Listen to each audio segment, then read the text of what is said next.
Dianggapnya orang yang menghadap Allah itu adalah orang yang mati, padahal orang yang menghadap Allah itu adalah orang yang hidup. Setelah kejadian kemarin, Bapak udah mulai jualan lagi nggak sih sampai hari ini? Sampai 3 hari saya belum jualan. Karena Romo. Bojonggede, Kabupaten Bogor. Wah, orang Jabar. Ngejerit netizen langsung. Sekarang mau ke Bandung nih lor, mau ketemu sama Pak Deddy Mulyadi. Ini sekarang ini nunggu mobil nih mau ke Bandung ini. Bingung kenapa mudah sekali mencela orang, mudah merendahkan orang. Itu bukan tipikal insan beriman. DKM di masjid di sini diurus nggak Pak? Ini gue lihat Pak. Ini lihat Pak, lihat atasnya. Enggak, coba lihat Pak. Duh, tiketnya tiap hari diambilin, tapi tempatnya nggak diurus. Assalamualaikum warahmatullahi wabarakatuh. Pidato Kang Deddy Mulyadi ngaji Al-Quran. Di situ banyak sekali para ustadz terkejut. Saya rasa Prabowo Yonglada pun terkejut melihat pidato Kang Deddy Mulyadi ini. Bukan cuma itu, ya ada yang sedang ramai yaitu penjual es gabus yang dilakukan secara tidak elok ya oleh seorang oknum, dan Kang Deddy pun langsung teman-teman langsung membantu loh. Gila ya, 1x24 jam KDM siap membantu. Ini gubernur ya seperti ini loh yang kita inginkan. Gila. Bukan cuma itu, KDM pun geram sekali tadi kepada ya pengurus masjid yang mana membiarkan masjidnya kotor. Gila teman-teman, coba kita simak dulu pidato KDM ngaji. Dekat kolam, kemudian di tempat itu ada azan yang dilantunkan tanpa pengeras suara. Di ruangannya hanya lentera untuk mengajarkan ngaji guru pada muridnya. Dan di tajuk itulah nilai-nilai kedamaian, nilai-nilai kerukunan, spiritualitas bagi anak-anak pedesaan terbangun. Belajar ngajinya lama, ada yang dari alif batasa sampai narawas, itu ada yang 1 tahun baru bisa, 2 tahun baru bisa, bahkan ada yang 6 tahun baru bisa. Tetapi selama perjalanan mengajinya itu, anak-anak itu tumbuh dalam harisma spiritualitas tajuk. Maka ada kakawen dalang namanya begini: gedong dur kali sambung, paguliman sesepiting trim, pepetetan samia murag, balingbing lan jeruk manis. Gedong dur artinya bangunan yang sangat tinggi yang menghubungkan bumi dan langit. Maka orang Sunda meletakkan di atasnya menara disebutnya, yaitu yang menjadi penghubung antara bumi dan langit. Dan yang menjadi penghubungnya adalah suara azan untuk mengingatkan orang agar dia kembali pada Allah. Cuman sayang, bagi masyarakat Jawa Barat kalau suruh kembali pada Allah rata-rata bilangnya innalillahi wa inna ilaihi rajiun. Ya Allah, aku jangan dulu menghadap hari ini. Dan dianggapnya orang yang menghadap Allah itu adalah orang yang mati, padahal orang yang menghadap Allah itu adalah orang yang hidup. Dan orang yang tidak menghadap Allah adalah orang-orang yang mati. Sesungguhnya panggilan azan itu adalah panggilan untuk orang agar kematian berubah jadi kehidupan. Mati telinganya, mati tangannya, mati hidungnya, mati matanya, mati lidahnya, mati hatinya. Maka suara azan itu mengingatkan dia untuk segera kembali hidup, agar telinganya hidup, matanya hidup, hidungnya hidup, lidahnya hidup, dan kematian matinya hidup. Kata orang Sunda itu, jaga panon ku awasna, jaga celi ku danguna, jaga irung ku angsena, jaga letah ku ucapna, jaga hate ku ikhlasna. Maka masjid itu sesungguhnya merupakan sumber dari kehidupan dan tempat untuk menghidupkan orang-orang yang mati. Maka orang-orang yang bersujud adalah orang-orang yang hidup. Orang-orang yang tidak pernah bersujud itu adalah orang-orang yang mati. Maka di kaidahnya pengikut talkinnya Abah Anom pasti diajarkan untuk ditalkinan. Maka talkin itu diberikan, diperdengarkan pada orang-orang yang hidup tapi tidak punya kesadaran, agar dia mengerti kehidupan. Di kita juga ada tradisi talqin. Talqin dibacakan ketika orang sudah mati agar dia mendengar menuju kehidupan yang abadi. Dua-duanya sama. Semoga Masjid Darussalam ini menjadi masjid tempat berkumpulnya orang-orang yang hidup, bukan orang-orang yang mati. Karena orang hidup, maka saya sampai pada tingkatan yang kedua, yaitu di masjid itu dititipkan fakir miskin.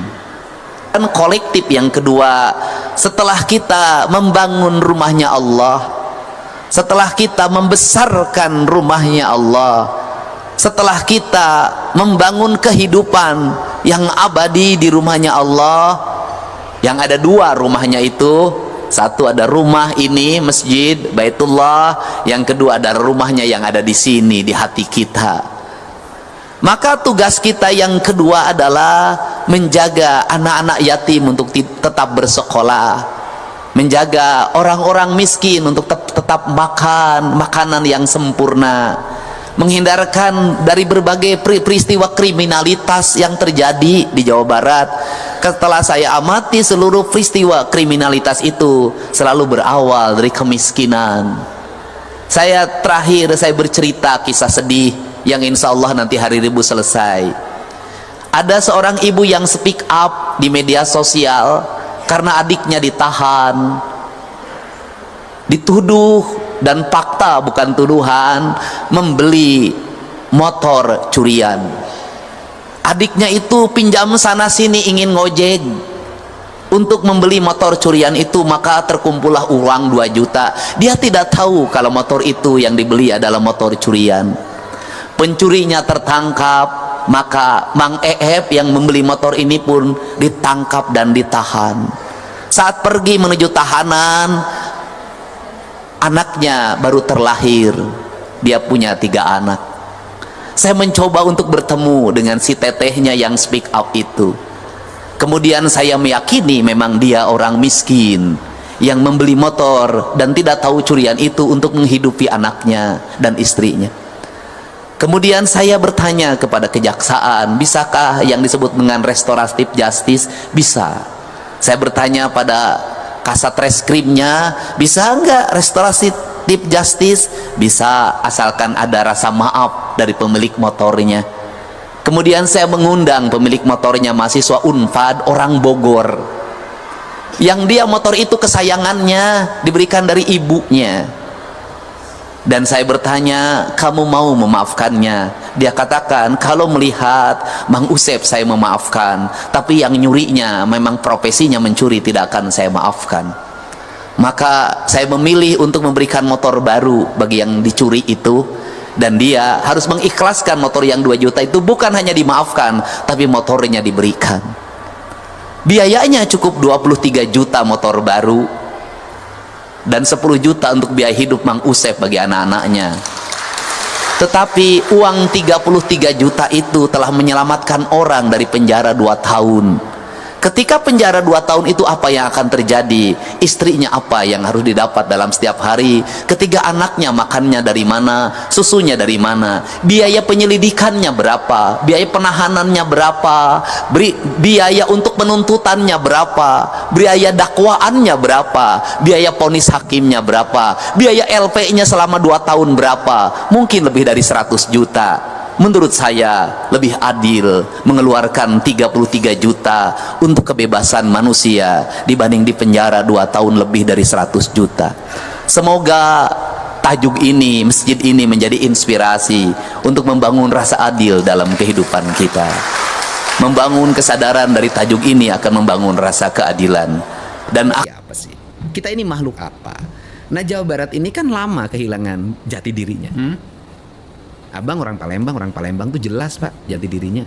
Sumatera Selatan pasti punya kebanggaan sama Sriwijaya Pak. Orang Makassar tuh jelas Pak. Orang Sumatera Barat tuh jelas Pak. Orang Jawa Tengah tuh jelas. Orang Jawa Timur ceritanya Mojopahit. Jelas Pak. Orang Jawa Barat, di mana letak kejelasan ideologi dirinya? Dari mana dia berasal? Siapa silsilah karuhunnya? Karuhun itu kan saya ngomong tentang karuhun. Karuhun itu yang itu di Jawa Barat itu sesuatu yang tabu diomongin, ya kan? Karuhun itu leluhur. Kan saya ngajarin sebenarnya. Lah kita ngomong tentang nasionalisme. Kita ngomong tentang nasionalisme. Nasionalisme kita menjadi semu, menjadi formalisme upacara. Formalisme upacara. Iya, yang disebut dengan seorang nasionalis itu formalisme upacara. Mengikuti upacara-upacara. Kemudian menggunakan pakaian-pakaian yang dianggap nasionalis. Oke. Yang paling lucu pakai nasionalis itu pakai jas, pakai dasi. Kan upacara kita selalu ditandai itu dari dulu. Nasionalis itu. Padahal jas dasi kan bukan bajunya nasionalis kita. Nah, bagi saya nasionalisme itu adalah keterikatan kita pada leluhur kita. Kalau orang terikat sama leluhurnya, maka dia akan terikat pada tanahnya, pada airnya, pada udaranya, dan pada cahaya matahari. Wow. Bagi orang adat, itu kan itu yang disebut papat kelima pancer ya, di Sunda, kan? Yaitu kan tanahnya itu hitam warnanya, airnya warnanya putih, udaranya berwarna kuning, api itu warnanya merah. Yang orang Bali punya ajaran Tihite Karana, orang Sunda punya ajaran papat kalimat tunggal. Itu kan, sedangkan undang-undang dasar kita menegaskan tentang manusia Indonesia seutuhnya. Oke. Nah, kalau manusia Indonesia seutuhnya berarti dia harus utuh, punya keterikatan batiniah, punya keterikatan lahiriah dengan seluruh alam di mana dia berasal dan di mana dia hari ini berpijak. Nah, keterikatan itu akan melahirkan ikatan moral. Makanya saya katakan di Sunda, sebenarnya kalau kita kembali pada ajaran Sunda, itu nggak ada jual beli tanah sebenarnya. Kan nggak boleh, nggak ada jual beli tanah. Masa negara diperjualbelikan gitu loh? Itu perspektif kebudayaan loh. Dan itu menjadi hukum yang mengikat pada dirinya, pada keterikatan pada alamnya. Nah, sehingga kalau ngomong ini kita masuk lagi pada wilayah-wilayah ketuhanan. Nah, pertanyaannya adalah ketika kita menjadi makhluk spiritual, makhluk beragama, ya kan? Kita kan langsung mengklaim diri kita beriman pada Allah. Ketika beriman pada Allah, maka kita berserah diri pada Allah. Pertanyaan yang berikutnya adalah ketika berserah diri pada Allah itu, kita harus mengikuti hukum Allah. Hukum Allah mana yang mengikat diri kita dalam setiap waktu. Dan tidak perlu tafsir, tidak perlu pemahaman, tidak perlu ada diskusi, tidak perlu ada riwayat. Adalah hukum Allah yang sudah pasti tidak ada pemahaman dan terasa langsung oleh diri kita adalah hukum kausalitas, hukum sebab akibat, hukum alam. Sudah pasti. Nah, sehingga secara spiritual kita berserah pada Allah, tetapi secara material kita berserah mengikuti aturan alam yang sudah pasti. Saya tuh terhenyak loh Anda menjelaskan seperti ini. DKM di masjid di sini diurus nggak Pak? Ini gue lihat Pak. Ini lihat tuh Pak. Lihat atasnya. Diperbaikan Pak. Enggak ah. Coba lihat Pak. Duh, aing ngeraku juga Jawa Barat. Tiketnya tiap hari diambilin, tapi tempatnya nggak diurus. Berapa tiap hari dapat tiket ini? 900 Bapak. 900.000 Ya, sehari. Ya, satu Kalau satu minggu lebih rame. Dananya masuk kemana ini Pak? Yang ketiga Pak. Aduh Bang ngerakeun Pak. Aduh aing mah. Di atasnya. Aduh Bang ngerakeun Pak. Gubernur Jawa Barat bukan begini tipenya Pak. Aing mending ngerakeun pisan negara teh kieu teuing. Ngerakeun pisan, duit dialaan tempatna teu diurus. Daroraka jelema teh. Apa yang gini-gini kan gampang Pak, ini ada tukang sapunya enggak? Siap. Aduh Pak. Ya teh duitna diaralaan puncak teh diurus henteu. Saya nggak mau Jawa Barat tuh ada yang gini-gini Pak. Tuh lihat, urus teh nu agung ya negara kieu-kieu teh.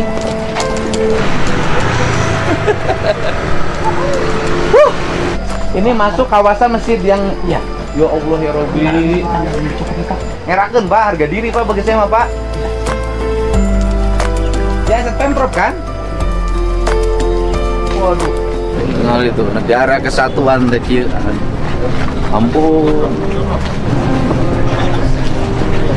Bagaimana mana? Siap. Jangan, jelema nu sina ngecat dia nggak borong non APBD. Ngerakeun Masjid Pemprov Jabar, dekil. Oh tuh itu dage. Coplok kan? Iya. Munarana. Coplok. Sakalian gong bener gong eta. Sakalian diomean. Hari pemeliharaanna ti Pemprov sabaraha setahun? Setiap masjid aya operasional apa? Kotak amal. Bapak tapi kapeurak ieu kulantaran ngurus masjid. Oh enggak. Ayo ah. Alhamdulillahirrahmanirrahim. Allahumma shalli ala sayyidina Muhammad wa ala sayyidina Muhammad. Oke teman-teman semua, itu dia tadi pidato Kang Dede Mulyadi mengaji yang saya rasa ya banyak sekali ilmu yang kita bisa dapat dari situ. Yang mana pertama tadi ya, kalau misalnya ditugaskan ya mengurus masjid, ya mohon bersihkan masjidnya ya. Itu ya kalau kita mencari materi ya jangan di situ lah. Kalau kita niat ikhlas, yang mudah-mudahan khususnya diri saya pribadi ya, agar lebih cinta lagi kepada masjid, agar lebih dekat lagi kepada masjid. Itu ya yang penting, kita mencintai masjid. Itu yang pesan dari KDM. Mungkin dengan secara gaya beliau sebagai pemimpin, teman-teman ya, ini bener luar biasa. Banyak sekali pesan-pesan yang disampaikan oleh Kang Deddy Mulyadi ini. Bukan cuma itu, Kang Deddy pun gercep tadi ya, ada warga yang mana mendapatkan perlakuan tidak elok ya, dan langsung beliau bantu ya teman-teman. Masya Allah ya, ini seperti ini nih yang harus kita dukung ya, gubernur yang seperti ini. Dan semoga kedepannya makin istiqomah dan terus ya membantu banyak warga. Amin amin amin. Oke, semoga bermanfaat. Terima kasih dimanapun teman-teman, bapak-bapak, ibu-ibu berada. Semoga sehat selalu. Amin ya Allah rabbal alamin. Terima kasih. Sampai berjumpa di video. Assalamualaikum warahmatullahi wabarakatuh.